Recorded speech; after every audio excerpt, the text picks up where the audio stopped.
So, the big question is this: how are entrepreneurs and real estate investors like us, ones who want to grow our businesses and who are tired of paying for really expensive alternative lending? How do we tap into the most inexpensive money available and do it without the hassle of typical borrowing? That is the question, and this podcast will give you the answers. I'm Merrill Chandler, and welcome to the RUFable podcast. Welcome, everybody. You are back at the RUFable podcast. Now, in this episode, we're literally going to take a look at your credit cards and their impact for good and ill on your profile and what FICO is measuring and how lender software evaluates these different credit cards. We call it a revolving account portfolio because you can have personal credit lines, personal charge cards, credit cards. We're going to cover all that. So I will see you in a second. Stay tuned because this one is going to literally tell you how fundable you are by the time you finish this episode. So see you in a second. And we're back. Okay. So just like like I said before the intro, your credit card behavior, your revolving account portfolio directly impacts how fundable you are. Just literally the amount and the types of approvals that we're looking for. So let's go through what just the definitions of terms so that we are all on the same page. Now, are all revolving accounts created equal? No, they're not. Not even close. So what kind of a message do your revolving accounts? Because there's two types of accounts on your profile. There's revolving accounts and there are installment loans. Okay? We're going to define each one of them. We have sections for each one of them. We have podcasts that are going to blow your mind. But what is the message that revolving accounts send to lenders? They say, hey, look at all the money I have access to. Look at all this money. And look how responsible I am with it. All right? Now, there's two things that are in that message. One, if you only have $2,000 that you are responsible for, even if you're responsible for it, it's not as impressive if you have access to $20,000 or $30,000 or $50,000. Those numbers, those limits also impact how much in your business borrowing, et cetera, the types of loans and limits you're going to be awarded on the business side. So our whole game plan, guys, is when we say, look at all the money I have access to, and I don't run to Vegas. I don't charge them all up and spend them all at once. I'm not risking the borrower, the lender's money. I'm super responsible. That is what that's what we're looking for. All right. That's the message we want to send, is that we have access to money, but we don't use it. It's a massively important message. Now, what is a revolving account anyway? Let's cover this, because a revolving account, there are three types, okay? There are credit cards, there are charge cards, and there are credit lines. And so so let's go through and kind of define each one of these terms. Now, credit cards have a fixed credit limit. There's a grace period of 15 to 30 days before your payment is due, right? There's the option for a monthly minimum payment, and the entire limit can be used or paid off at any time. Now, we're going to learn that we don't want to use the entire limit, but it's available there. It makes you unfundable if you're over certain credit card thresholds. So those are very important. Now, there are no checks associated with the account, and convenience checks don't count. Convenience checks generally are like taking a cash advance. So if you have convenience checks, they are not you might have a credit card that has convenience checks, but that's more a cash advance, and that does not count as literally like a credit line, which we'll see in a second. Now, a charge card is different. Many American Expresses, Diners Clubs, different types of charge cards where there's no credit limit. There is a grace period at the end of the when the payment is due, but you have to charge off you have to pay off the entire balance. Now, as we're going to learn, charge cards get a downgrade in the value of that card's contribution to your profile because Since there's no limit, there's no utilization, meaning utilization means the ratio of the balance to the limit. If there's no limit, then they can't calculate the same utilization models, and it's less valuable to your profile. So now, again, you're not closing any cards. This adult supervision is required. I'm going to tell you what's valuable and not valuable, but you are not in any circumstance to close any cards that we even say are not ultimately valuable, because we don't know what they're contributing to your personal profile. So no closing. No closing. Adult supervision is required. Like I said in an earlier podcast, I don't know if I'm giving a revolver putting it in the hands of a 2-year-old. You must understand the rules of the game, but implementing it, you got to have, getting through that minefield, you need a guide. So I'm just telling you, be very careful. Here's constructive and actual notice. I am not responsible for you blowing up your credit profile because you're not listening to what I'm telling you, okay? And by listening, I'm not saying closing cards. I'm saying don't close anything unless specifically instructed, which I may tell you. All right. So these are charge cards, no credit limits.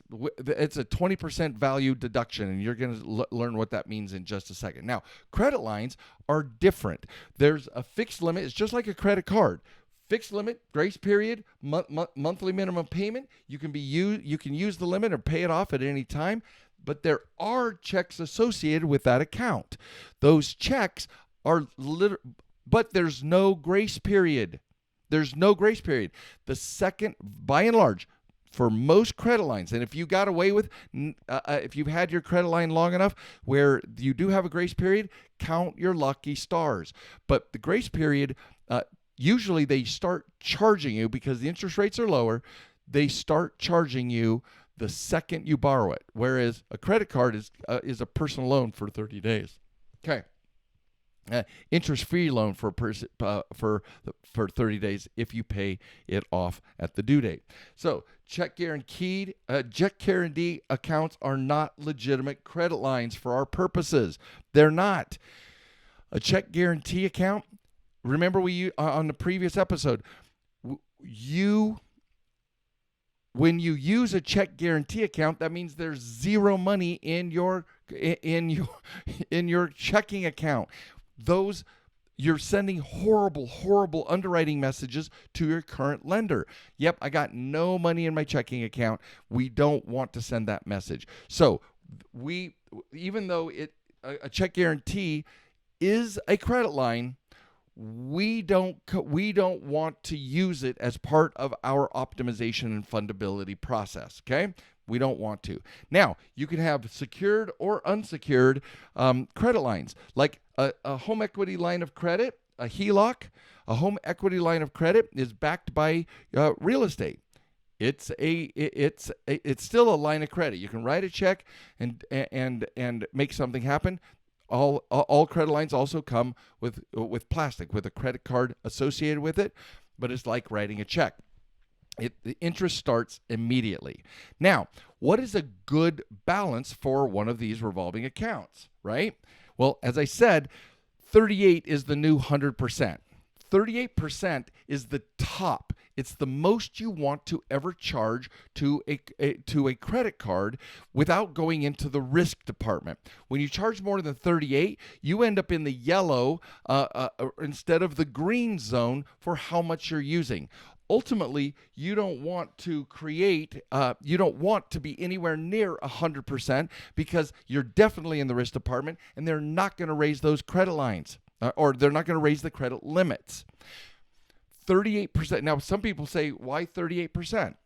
Because you may or may not know, but when your statement closes, let's say you charge $10,000 on a $20,000 limit.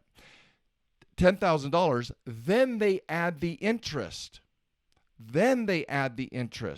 So 38% is designed to make sure you don't go over 40% when they add interest at the end of the statement date. So do not carry balance. Now, I want to define two terms here. We call traffic where you use the card and pay it off to zero. That's traffic. How much am I charging to the card? Utilization is how high is my balance when it's reported. And we have a whole section on reporting. If you're carrying it over, that's utilization. Traffic is how much do I put on the card and then pay it off. So keep those terms clear because I'm going to use them and they are not interchangeable. Utilization is what we carry over, what gets reported to the credit bureaus, and that's what affects our utilization metric on FICO 40. But we don't want to be over that 38%. Okay? So traffic is 10 to 20%. Utilization is no more than 38. All right, continue. What types of revolving accounts are ideal? Now, I'm going to tell you right now what we tell, and I'm giving you stuff that I've kept only to my high value, my high net worth clients, right? My full service clients. I am telling it all. So, you don't mind if I over deliver, right? Is that okay? Is that okay with you? The best and only, ultimately, after all is said and done, the only revolving accounts you want on your credit profile are what I call high value credit cards. High value credit cards, not credit lines, not charge cards, high value credit cards. But there's a couple things I got to share with you. All tier 1 credit cards that are not authorized users, all right? All tier 1 credit cards, that is the first definition of a high value account. And tier 2 and 3 credit cards that are 2+ years old and 10,000 or higher in a credit limit and positive accounts. So, all tier 1 credit cards that are not authorized user qualify as a high value account. Tier 2 and Tier 3 accounts that are 2 years old or more, plus $10,000 or more, plus it's a positive account. There's no negative, there's no 30-day lates or anything else associated with it. That is what we call a high value credit card. And ultimately, after we're done with everything, that's the only thing that's going to help you have a seriously fundable, a professional borrower fundable profile. All right. So remember that. Now let's take a look at all the different types of revolving accounts so that you can see how these things get graded. First of all, there's institution value. And for those of you who are listening, be sure and go watch the video version of this, or go to fundinghackers.com, follow the blog, and look at the graphics. Okay. There's institution value, and there is instrument value, the value of the actual card contribution itself. So institutions go 1 through 4, 1 being the best, 4 being the worst. Instrument value is 100% contribution to your profile versus all the way down to 40% contribution. That makes, if you put that on a chart, that makes it that there are 16 different revolving account values by tier and by contribution. All right. Now let's go through and describe what each one of these are. Tier 1 are the national banks. When we were going over a couple episodes ago, when we were going over the FICO 40 characteristics, I talked about national bank cards. Okay. National bank cards. FICO counts whether or not you have them and what you do with them over the course of that 24-month look-back period, right? Limits, traffic, balances, and utilization. So, Tier 1, 100% is Wells, Bank of America, Citi, and Chase, the big four. Okay? That's 100% contribution. Now, if you have a line of credit at Wells Fargo or Chase or Citibank, that's downgraded 20%, so it's an 80% contribution. Or if it's co-branded. Co-branded means Chase is backstopping or carrying the paper for a Southwest Airlines credit card. That is also downgraded 20% because now there's two parties responsible for that for that carrying that paper. Just like if you look at if you're looking at the visuals, the joint accounts are also deducted 20% because there's two people responsible. One person being responsible for $10,000 is more powerful, more high impact than two people being responsible for that that amount. Same thing on the reverse when it comes to the institution. If Southwest and Chase are both responsible, then there's a 20% deduction in its value to your profile. Now, remember, some of this is FICO, some of this is not FICO, some of this is part of the algorithms that I have created and my team and what we do what we do behind the scenes, because we're valuing how much of an impact it has on your business lending or all types of other credit approvals, right? So this has been 25 years worth of experience and literally thousands and thousands of credit reports and thousands of clients, all right? So that's tier one. Now, 40% is check guarantee credit lines. Check guarantee accounts are only worth 40% if it's at Wells Fargo, Bank of America, Chase, etc. And authorized users, it may be a tier one, but if you're an authorized user on a Chase account, like in the case study a couple episodes ago, if you're an authorized user on a tier one account, it's a tier one institution, but it's only worth 40% of the contribution. That especially is straight out of FICO's mouth. All right. So that is a tier one and all the contributions. Now, tier two, let me make sure. I have graphics up here that you'll see in the blog or in the video version, but you got to remember, all the banks are not represented. So I'm going to define the types of banks so that you understand. Tier 2 100% cards are not just the ones that are listed. It is all regional banks that are depository institutions, okay? The Discover and American Express and this Capital One, the 80% group, are marketing organizations. You can't go to Discover and deposit money in their bank. Same with American Express, and same with this division of Capital One. So notice that Capital One is both in the 100% range and it's in the 80% range of Tier 2, because if you go to a depository institution and get a card there, that is Tier 2 100% contribution, because it's a different value instrument. But if you go online or you respond to an email or a snail mail and you take advantage of the offer, we talked last time, don't take advantage of offers. But if you did and you've got this card, you just lost 20 points in its value contribution, because if you look at the difference between those two cards on a credit profile, they have different names. They're different entities. They are different financial institutions. So Discover, American Express, and Capital One is a 20% deduction. They are Tier 2, 80%.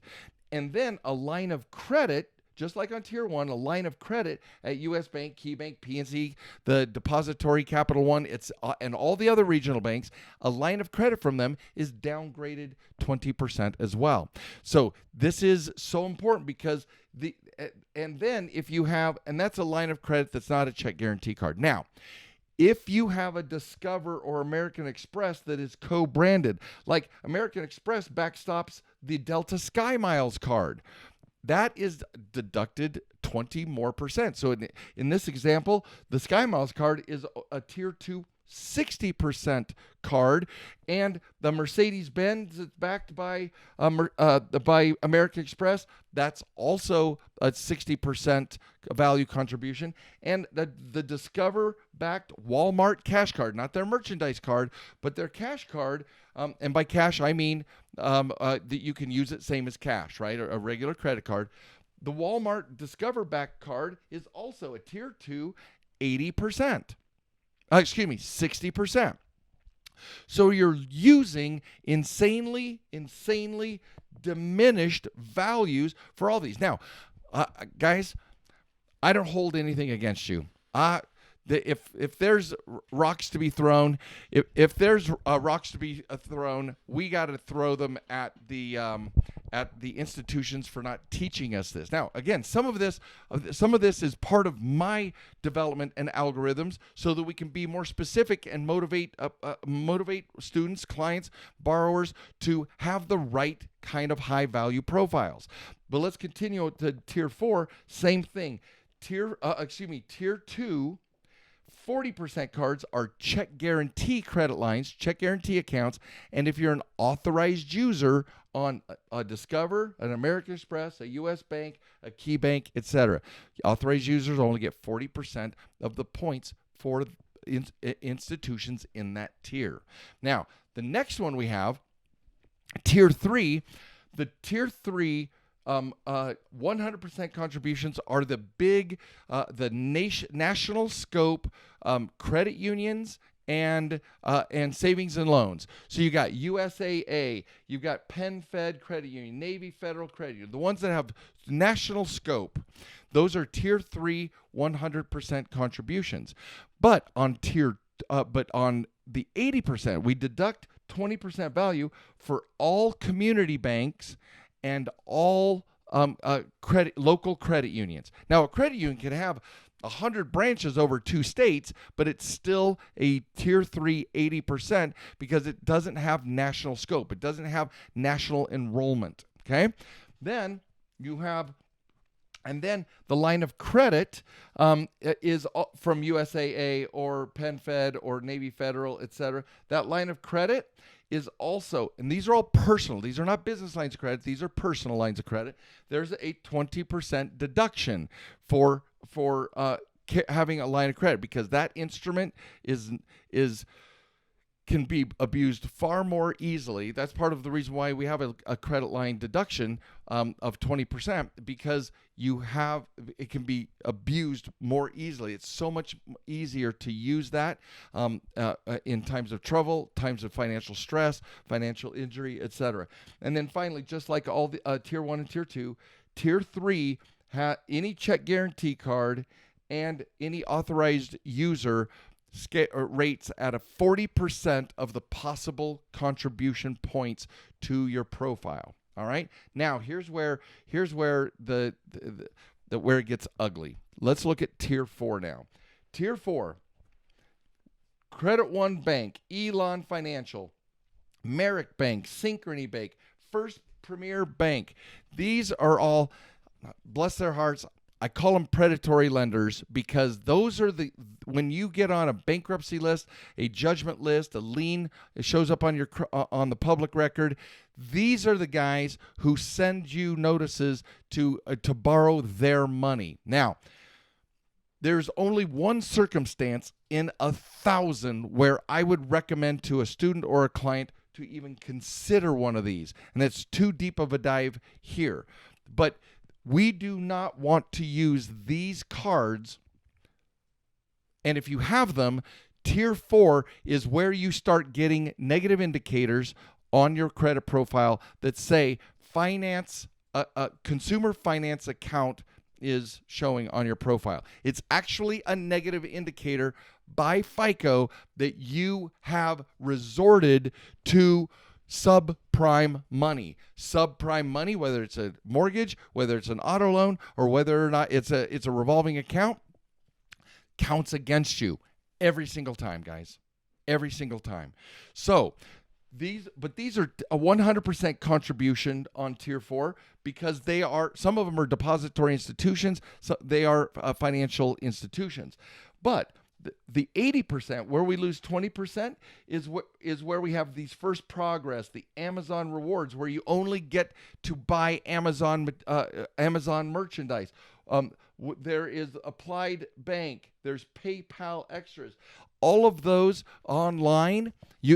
Some of them use same as cash, but they're finance company. And I'm going to show you how to detect a finance company card. But these are downgrade 8%. Now, notice over here, Toyota Motor Credit, Honda Financial Services, Yamaha Financial Services, they're in tier 4, but they're down at 60%. We think those are legit, but these are revolving accounts. When you go to buy a Wave Runner or an ATV, a motorcycle, and you need financing, they will try and put you in one of these types of instruments. These are not good. They're financial they're financial services rather than a depository institution, and these are in the worst possible way. These are tier 4 accounts, and so they show up as a derogatory indicator, a negative indicator, because there's derogatory indicators on FICO and there's negative indicators. It's a negative indicator that says that you are resorting to a finance company. And finance companies, there is prejudice against your profile for finance companies because more people who have finance companies on their account default more often and go bankrupt more often. It's just part of their math, and I trust their math. And more importantly, the lenders trust their math. So these right here, also the bad thing about these is that if you pay off your ATV, you still have an open account, so you'll buy another one or buy a Wave Runner or finance more. These revolving accounts are no bueno because they're designed to be used. And as we talked in the last one, remember, hashtag nurture your golden goose, feed your golden goose, right? The using these to carry your paper, to carry your Wave Runners, ATVs, and recreational equipment, that's not what your personal profile is designed to do. Your business profile, where it doesn't report to the personal, where it doesn't harm your personal, that's what we do all of our work over on the business side of things, all the heavy lifting and carrying of data or otherwise. The personal side is that golden goose that we nurture, we take care of, and it turns into all those golden eggs turn into awesome opportunities for funding for us, right? Then the last one, don't hate me here, guys. All the junk store cards. Remember the cards that we talked about that were on the case studies, Robert and Chris's case studies in previous episodes, right? These are the worst possible indicators, the worst possible credit you can have on your personal profile. These scream Victoria's Secret, Amazon, the Target, Macy's, Sears, Lowe's, Home Depot. If you're a real estate investor, you put Home Depot on your business, not on your personal. We don't know this. They didn't teach us this. So we should be angry at the system and furious that we didn't know, and let's now learn and start implementing this stuff. Don't close any accounts. Anyway, tier 4, 40% are junk cards. They are the worst possible cards because you're buying merchandise. They're not cash cards. You're buying merchandise, and and FICO gives you poor marks. They actually reduce the value and fundability of your profile because you have these cards on it, and give you a negative indicator in the process. These cards, and I'll show you how to detect them just in case. Now, these are not a complete list. The ones I've named, the ones I've shown you, they are not a complete list, guys. I'm just giving you the types, right? National banks, regional banks, national scope credit unions, and local scope credit unions, and community banks. These are all here. But this is not the complete list. There are literally hundreds of junk cards. Every single mall has a merchandise credit card. And you're going to learn here quickly that they have some pretty interesting ways to ruin your profile without you even knowing it. All right. So the moral of the story, mall store cards equal consumer finance accounts, which is the actual word language to look for on your MyFICO report, and junk card. Now, one of the things we are going to be going in a different episode is that we are going to, I'm literally going to go through and interpret my FICO credit report for you. Start to finish, we're just going to go through the entire FICO credit report. That's going to be an amazing episode. That'll be coming up here in the next little bit. But I can blank out all the names and account information, but I want to show you how to read, what to notice, what FICO is not telling you on that report. And we're also going to do one on how to interpret, how to interpret your consumer disclosure files, Equifax, TransUnion, and Experian. Every one of these, I want you to know how to look at your 24-month look-back period. We're going through all of that, right? I can only do... Remember that shot sheet that I showed you in a previous episode? We have hundreds of things to talk about. So keep binging. I want you guys to be making financial and powerful financial decisions for the rest of your life. So consumer finance accounts equal junk cards. How do you know on your credit profile what is what? It's very simple. If there is a slash on any indicator on any one of the three bureaus, if there is a slash between be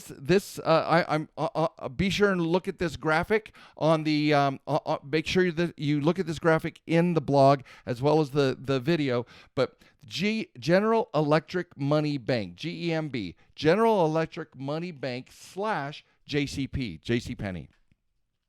If there is a slash, then that means General Electric Money Bank is carrying the paper, is financing the purchases for JCPenney. That's how you know that it is a consumer finance account. That's how you know that you're getting a negative indicator by FICO on your fundability, and you got to know that those 40% junk cards drag down your fundability and prove you are a consumer. It's literally screaming to lenders, I am a consumer. I am not a professional borrower. Are you with me? Are you seeing how this works? So if we're going to become professional borrowers, if we're going to be able to leverage our personal profile for business or for large consumer projects that we're doing, not consumer projects, large borrowing projects that we're doing, we have to be professional borrowers in the eyes of the lender. We've got our paper, our credit profile, our data have to look spectacular, right? So now, I'm going to tell you right now, this next section is I'm going to show you how to ruin your credit and save 10% on your next purchase, right? How many of you, come on, how many of you have done that? Come on, guys. How many of you have taken that pitch, right? Where it's Christmas time or you're back to school and they're like, hey, if you fill out this application, you can save 10 or 15% on your next purchase, right? Well, you have to spend like $30,000, $60,000 at Target or Kohl's or whatever to even make it worth it, worth the damage to your credit profile, right? Because first of all, there's the inquiry. Depending on where you are on the credit score pyramid, remember how we talked about the credit score? Wherever you are on that pyramid, you're going to get a 3 to 15 point loss on that period. Oh, by the way, we need to do a deeper dive on, I'm talking to my producer, we need to do a deeper dive on the credit score pyramid, how each one of the tiers is valued by inquiries and new credit, etc. So yeah, I want to make sure that I cover that on a future podcast. That inquiry is going to cause 3 to 15 point loss. You're also, if you're approved, you're going to get a 40% low value junk card. 40%, right? You're getting a new junk card, and that junk card will lower your average age on everything that the value of your revolving accounts portfolio decreases significantly. So I'm going to leave you hanging here for the next episode because we're going to actually get into how the average age and the age of your accounts contributes to your profile, or how you're just butchering your golden goose. So until next time, stay fundable, guys. Or should I say, stay effable. I'll see you soon. Hey guys, Thank you for listening to Are You Effable? Please leave comments because I would love to read about your aha moments from this episode. And be sure to visit fundinghackers.com to view the blog post, get important links, join our community, and much, much more. And you gotta tell your friends about this podcast. We want them to become effable too.